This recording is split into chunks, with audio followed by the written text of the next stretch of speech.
Genesis chapter 29, verse 1 through 35.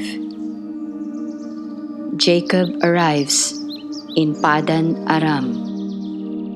Then Jacob continued on his journey and came to the land of the eastern peoples. There he saw a well in the open country, with 3 flocks of sheep lying near it, because the flocks were watered from that well. The stone over the mouth of the well was large. When all the flocks were gathered there, the shepherd would roll the stone away from the well's mouth and water the sheep.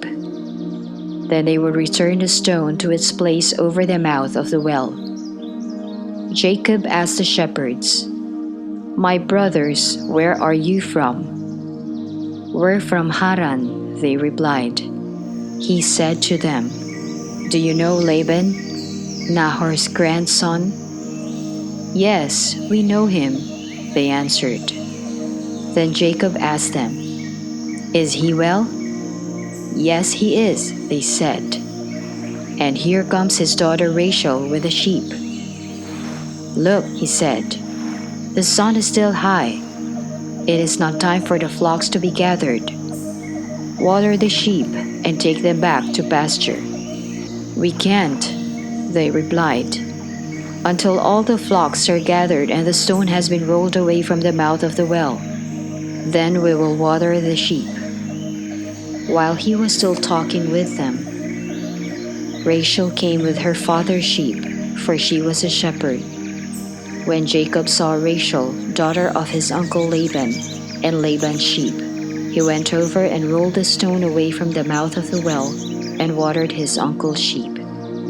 Then Jacob kissed Rachel and began to weep aloud. He had told Rachel that he was a relative of her father and a son of Rebekah. So she ran and told her father. As soon as Laban heard the news about Jacob, his sister's son, he hurried to meet him. He embraced him and kissed him and brought him to his home, and there Jacob told him all these things. Then Laban said to him, "You are my own flesh and blood." Jacob marries Leah and Rachel. After Jacob had stayed with him for a whole month, Laban said to him, "Just because you are a relative of mine, should you work for me for nothing? Tell me what your wages should be." Now Laban had 2 daughters. The name of the older was Leah, and the name of the younger was Rachel. Leah had weak eyes, but Rachel had a lovely figure and was beautiful. Jacob was in love with Rachel and said, "I'll work for you 7 years in return for your younger daughter Rachel." Laban said, "It's better that I give her to you than to some other man. Stay here with me."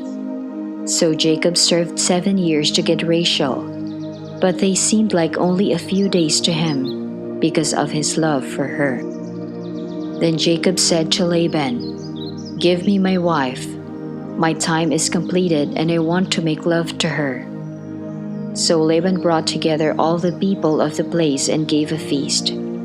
But when evening came, he took his daughter Leah and brought her to Jacob, and Jacob made love to her. And Laban gave his servant Zilpah to his daughter as her attendant. When morning came, there was Leah. So Jacob said to Laban, "What is this you have done to me? I served you for Rachel, didn't I? Why have you deceived me?" Laban replied, "It is not our custom here to give the younger daughter in marriage before the older one. Finish this daughter's bridal week, then we will give you the younger one also, in return for another 7 years of work." And Jacob did so. He finished the week with Leah, and then Laban gave him his daughter Rachel to be his wife. Laban gave his servant Bilhah to his daughter Rachel as her attendant. Jacob made love to Rachel also, and his love for Rachel was greater than his love for Leah, and he worked for Laban another 7 years.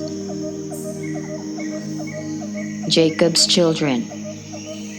When the Lord saw that Leah was not loved, he enabled her to conceive, but Rachel remained childless. Leah became pregnant and gave birth to a son.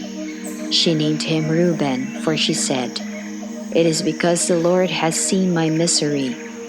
Surely my husband will love me now."